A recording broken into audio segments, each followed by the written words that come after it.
The 100% cloud-based SkyTouch hotel operations platform is designed to enhance guest experience, advance performance, and achieve growth. The sky's the limit with the SkyTouch PMS, advanced rate and group management tools, advanced business intelligence tools, /Connect API, and SkyTouch University and customer community. Visit skytouchtechnology.com to learn more. Welcome to the Hotel Tech Podcast. This is the show where we tackle your most pressing issues to bring your business more wins. Keeping up with technology is challenging. Our experts are here to help you figure it all out.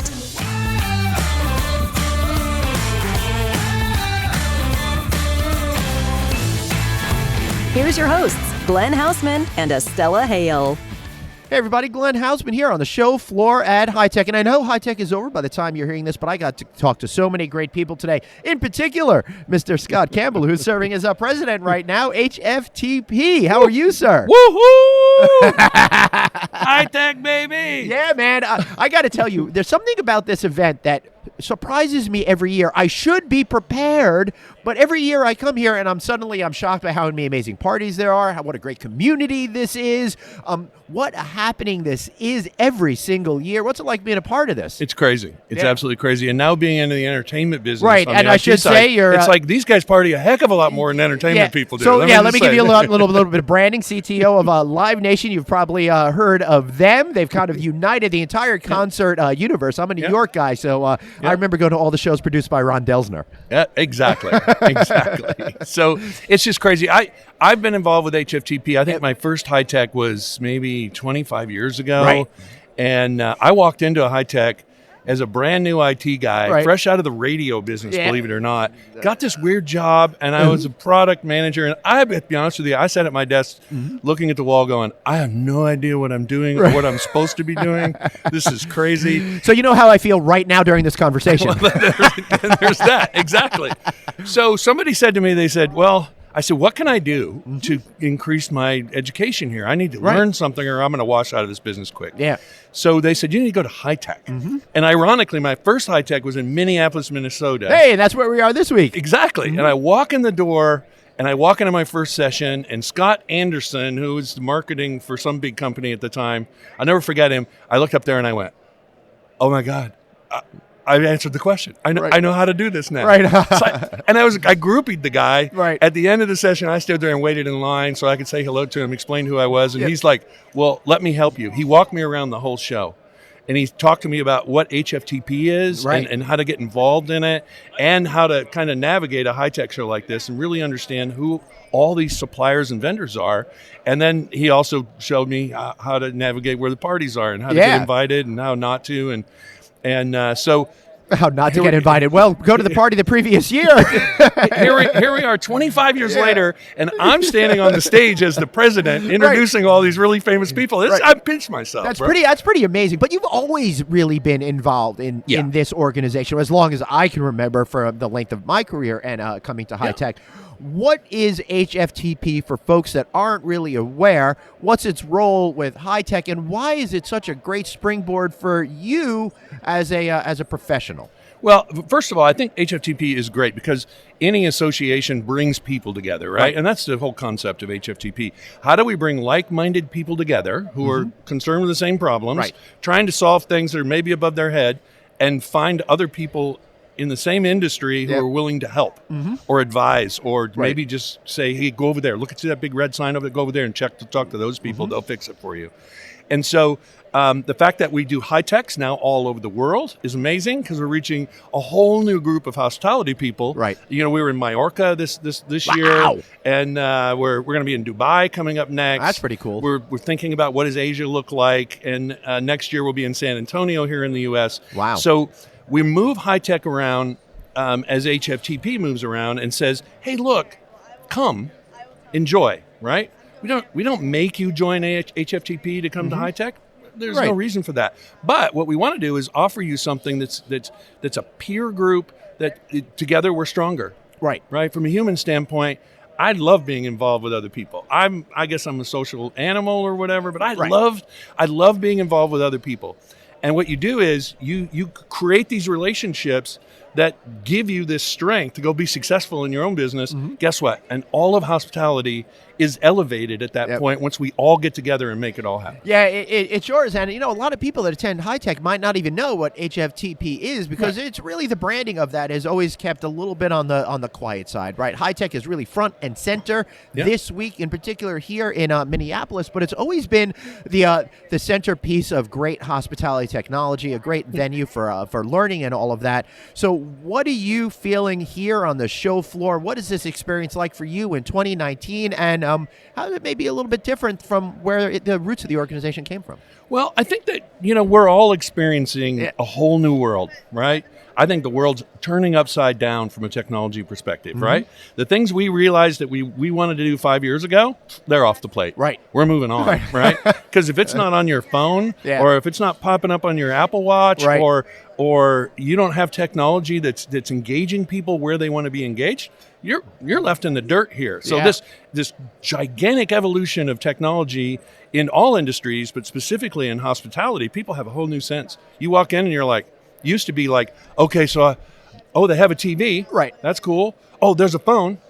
Right? Yeah. And nowadays, it's a whole new thing. It's like you walk in, forget the TV. Where's my Wi-Fi? How good is the Wi-Fi signal is the first thing they judge you on. Yeah, what's interesting to me is how far the importance of technology has come here in the hospitality industry. I remember back in the earlier days, it was like there was just a few tech guys. It was like you, Joel Seberg, a couple of other guys, right? And you were like the core of hospitality technology. Now it's exploded. It's crazy. And all of the major companies have finally realized that technology is there to really empower their business in an absolutely terrific way. And I'm seeing so many great new products and opportunities here on the show floor to really energize companies to help them connect better with guests, make more money, all that kind of great stuff. Yesterday morning's keynote session was amazing. There were 3 presidents of 3 really big brands who sat in a panel. And what I realized from listening to them was, 10 years ago, I would have to convince my CEO to even listen to me. Or why do we need a web page? Yeah, the IT guy. Is the stuff running? Is it broke? No, I don't need to talk to you. Kind of attitude, right? But now what I'm seeing is the presidents of really big companies, and they're going, look, technology is now becoming my brand. Right? My CIO and all of my tech people, they need to step up to the plate. Yeah. Because we need to do things to bring people into our new brand, which is really technology driven. Right. It's not just about the curtains and the sheets anymore. It's about what kind of technology am I going to use in my normal life. Right. And it has to be also technology that's intuitive, easy to use, can't mess up people, and just drives experience. I think one of the problems that we have is sometimes we feel like, it's technology, we got to put it in, but we don't necessarily think as an industry, what's really the right type of technology at the right time? Exactly. And they were really focused in on that. Now the CEO and the president's looking at that stuff. They're going, and I think they've even moved past ROI a little bit. Right. Where they're going, what's real? Right. What's a fad and what's lasting, right? So that's a trick, though, figuring that out. Yeah, they're doing research in labs and in small hotels. Yeah. Is this a fad? Or is this really a lasting thing before they go invest in their whole chain, right? And I think this collective HFTP is trying to drive that forward and say, look, the world's changing. We together are going to be the ones that figure this out. Right. So the more people that join our association, the better off we're going to be collectively. At the opening session, I stood up on stage. I was just flabbergasted. I'd take a step back. Right. I said, off script, I said, how many people here, this is your first HITEC? Hundreds and hundreds of hands went up in the air. I am doubly flabbergasted. There are young people flocking to HITEC to learn more about hospitality technology through HFTP. It's fabulous. That's great. I love that you have a lot of the educational stuff right here on the show floor. Yep. For example, I think that makes it really convenient for people to dip in, educate themselves a little bit before going out onto the show floor. Quick hit tech talks, right? Right. Just let me give me 20 minutes, and I want to update you on this kind of technology, right? And I think that's really working well. You can see how many people are there. It's crazy. I was walking by, I take a little break for a second there, and I was walking by, and the room was so crowded, there were people standing in a line outside the door with their hands on their ears trying to hear what was going on. Amazing. Yeah. So it's really cool. So One other thing that I see here in the hospitality industry is a lot of other folks are being brought in from other industries that might have been a little bit ahead of the tech curve back in the day, and that's really boosted the ability for the hotel industry to finally be on point with what's happening now instead of what's happening 5 years ago. Exactly. And I think it actually starts on the operational side, right? You bring in a 20-something who has their own tech, and you stand them up at the front desk and they're trying to check people in, and they're going, "Well, I don't understand why this screen is green. I just don't understand this, and I have to use keys and a keyboard. Why can't I just swipe left or swipe right? You know what I mean? So what's happening is IT people have to get savvy too. They're like, okay, so I need to bring some different mindsets in here. I need some mohawks, and I need some tattoos. I need some young people in here rethinking the way we deploy technology to our employees and to our guests that are coming to visit our hotels. The Zendyne Hospitality Cloud is an integrated technology platform driving marketing and sales performance in more than 30,000 hotels around the globe. The award-winning CRM suite integrates with hundreds of technology platforms to capture intent, preferences, past behavior, and satisfaction for every guest. Learn more at Zendyne.com. That's CENDYN.com. So, it's easier for younger people to adapt to new technologies. My kids, I have 15-year-old twins. They're, digital natives, unlike us. We're, for now I'm totally forgetting the term. Totally forgot it. No, I totally forgot what it was. Anyway, you got the digital natives, and then you got us people who had to learn technology. We weren't really born with it. And how do you make sure that you don't become somebody that's, trying to figure stuff out and has the mindset of that young person that could easily adapt to new technologies and understand its relevance to help you, as CTO of Live Nation, make better decisions? Well, I think I have a benefit. Yeah. I stopped. My personality stopped growing after like 15 years old. Yeah. So I'm eternally 15. And I've always been so interested in technology that we all have to self-empower ourselves to just go look at new stuff, right? And, I get in trouble when I buy a new iPhone. My wife's like, you just got one last year. What do you need that for, right? But I'm like, no, you don't understand. It's part of your job. I'm staying ahead of the curve here. Yeah. Can you experiment with things that you see young people? And in fact, one of the things I'm really passionate about is back in Vegas at home, I help lead a youth ministry in my church. Cool. High school kids. Yeah. I have this added benefit to just watch high school kids interact with technology in their world, right? Yep. So now I'm sitting in business meetings during the week, and people are going, well, I don't know if we should do that. I'm like, we should do that. Right. Because every one of my 15-year-olds is doing that. So tell me then, I've got two 15-year-olds, but so what is Generation Z thinking about? And yes, I said Generation Z. We're done with the millennials. I'm tired of them. Actually, I think we're done with Gen Z. I think we're moved on to iGen now. That's the next one? That's the new cool term I keep hearing now. And they're born in 2010 and forward is the new iGen, and they're supposed to be even bigger than the Z's and the millennials and everybody else. More people, more money. I don't have patience for iGen at this time. I'm still trying to figure out Generation Z. So how do kids now that are in high school and college interacting with technology in a way that hoteliers should be paying attention to? Well, I think that everything in a hotel should now center around what the person brings. Right. When we built City He's Center, holding up his phone, podcast audience. I'm holding up the microphone. Can you see it? 12 years ago, we started this at City Center in Vegas. When we built it, we said, people are going to bring their own technology, and we need to interact with it. I think it's more important now. Right?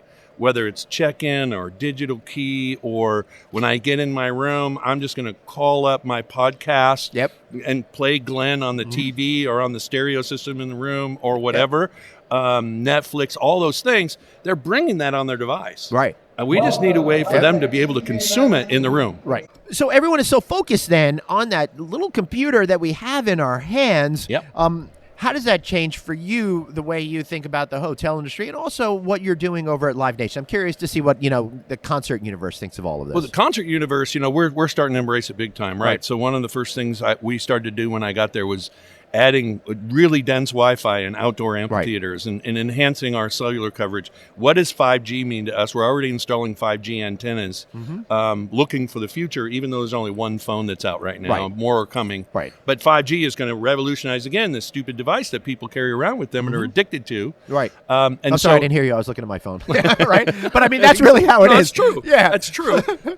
And so then we said, okay, so now that we know people are going to bring their phone and they want to interact with it, one, how do they stream their experience? That's one. The better one, I think, is we built into our mobile app in-seat ordering, because the hardest thing in the world is go get a hot dog and a beer, right? So you just sit in your seat and you go 2 beers and a hot dog and some popcorn, and then you go, this is my seat. That's great. Put in your credit card number. We'll bring you the food. That's awesome, because I'm tired of waiting for my favorite band to play that song that I don't like, so I could go to the bathroom and go to the snack bar. Exactly. Because 9 times out of 10, you're 100 people back in the line, and all of a sudden, Hotel California comes on. Right. Yeah. You're forget the beer. I got to get back out there. That's my song. Now, like I'm a fish head, so like the song "Mexican Cousin" comes on, I'm like, all right, I'll have to get the snacks. Exactly. That sort of a thing. So again, in the hospitality industry, the same idea. What should people be thinking about? What is the technology that they should be rallying around and not pretending doesn't exist? I think AI is going to be huge. Once people really get their arms around it, and a lot of people get together and figure out, how is this really valuable, if you know what I mean?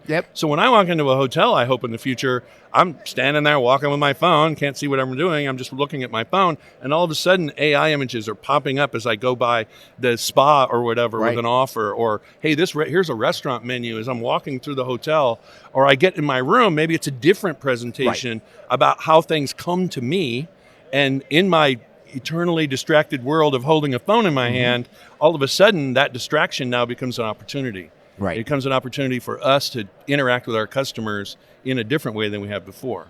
Beautiful. Right? Yeah, I absolutely love it. All right, so this is already the world's longest 5-minute interview. Was it supposed to be 5 minutes? No, 15. I had hunkered in. I thought we were here for a couple hours. I think we're in here for the. Look, they brought water. Let's keep going. I'm kidding. So we're in here for. I think we're in here for the long haul, Scott. So what else do you think hoteliers should be thinking about these days that'll empower them to be more successful in 2019, 2020, and beyond?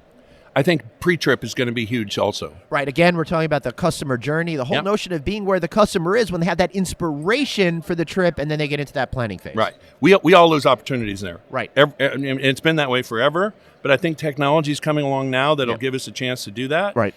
And then there's this disruptors, right? So who says that you can't book a room on Amazon?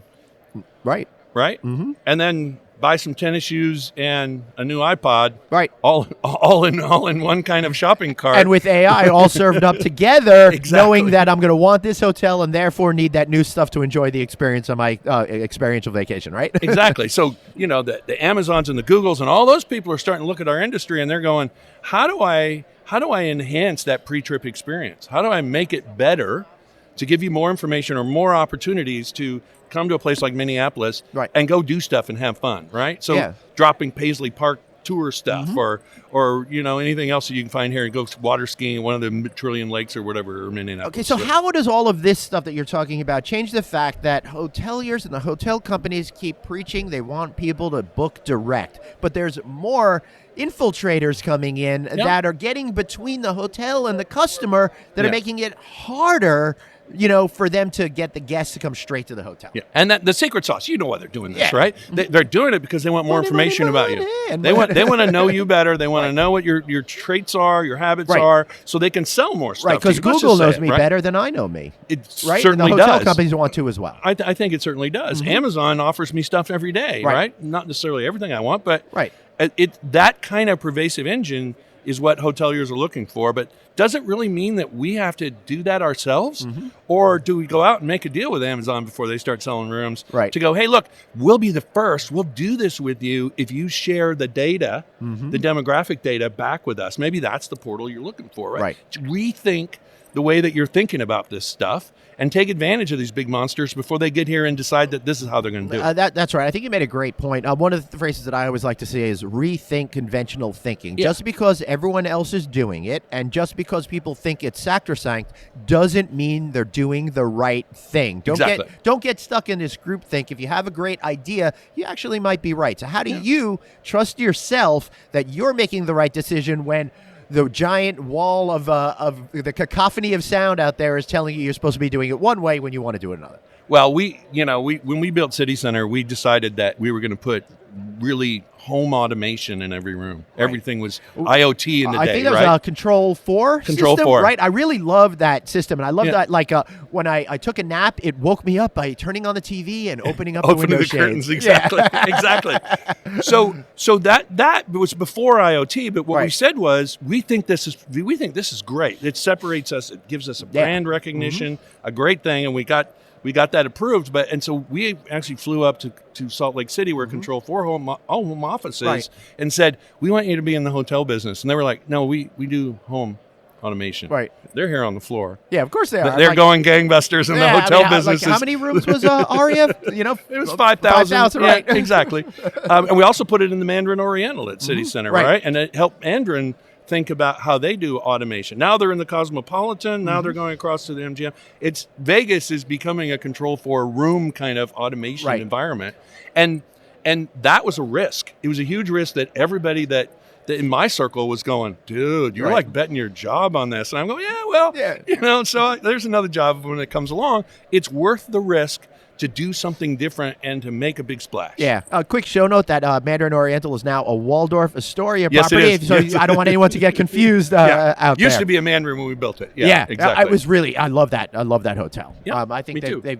that whole complex just was really terrific. I think what I liked most was like staying at the then Monte Carlo and watching that whole thing build and coming back like 6 months later and seeing how giant it got. It was massive. Yeah, absolutely an incredible project. What are you, before we wrap up, most excited about today? Just general question. It doesn't have to be hotel tech related. What am I most excited about? I think I have a 2.5-year-old grandson. That's awesome. Right? Yeah. He's so funny. Yeah. Because every piece of glass he sees, he tries to swipe. Already. And he's 2.5 years old. Digital natives. That's insane. It's exactly right. So, and just thinking about the possibilities of what's going to happen to him when he becomes 20 years old and gets in the hospitality business, hope. And what are those possibilities going to be? It's going to be 100% different world when he grows up. And just because the fact that he's never done anything manual, everything is digital. Insane. It will have to change at that point. Right. Wow. It's unbelievable, all the changes that are happening here, and I hope we get to see a lot more of them in the future. Exactly. Right? So how about a good, you've really earned the opportunity for some good shameless plugs, Scott. So, give a good shout out to HFTP, Live Nation, all HFTP, that kind of stuff. yeah. Hey, Frank, who is Frank Wolf, legendary leader of HFTP. He is the mastermind and the thing that keeps everything stable and moving forward. I just feel like he's a brother, he's a mentor, and he's a great friend. And so I just want to shout out to him. And also my friends at Live Nation who really believe that their business is hospitality. Right. And they happen to do live concerts. Right. They take care of people. And that's why I kind of moved laterally from the hotel business over to this new hospitality kind of wing. And I think one day they're going to start coming together. What's the coolest? Yeah, totally. What's the coolest thing that you've learned about the concert universe out there? I think that, well, the first thing you need to understand is that whole business got disrupted. Right.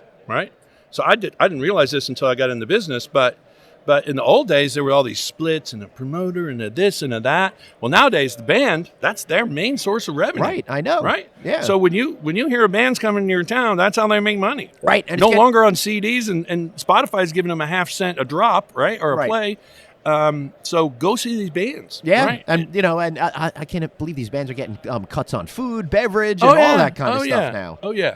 So, and that's the world I'm living in, and it's just really fun at my age to go in and relearn a business and then figure out how to revolutionize it, right? And we're just at that cusp right now where we got everything stable and we're starting to think about innovation. and I can't be more excited. Maybe we'll start a HITEC for concerts. I don't know. Yeah, I don't think you could be more excited. You are any more excited. I think we might have to call in some medical attention. Put a microphone in front of me. I get that way. You don't have to join HFPT, but make sure you visit hitech.org to find out where everyone's going to be next year. And if you do, look into HFTP.org as well. Yep. It's a great venue for you to learn, experience, network, and empower your career to be more successful. Any final thought? Great commercial. Loved it. Thank you. Thanks for having me. My pleasure. All right, the last thing I have to ask you is, how can you get me better tickets at Madison Square Garden for Fish shows? Because I'm tired of being all the way in the back. Hey, dude, Fish is in Cleveland tonight. If you want to jump on a plane, we could go. Let's do it, baby.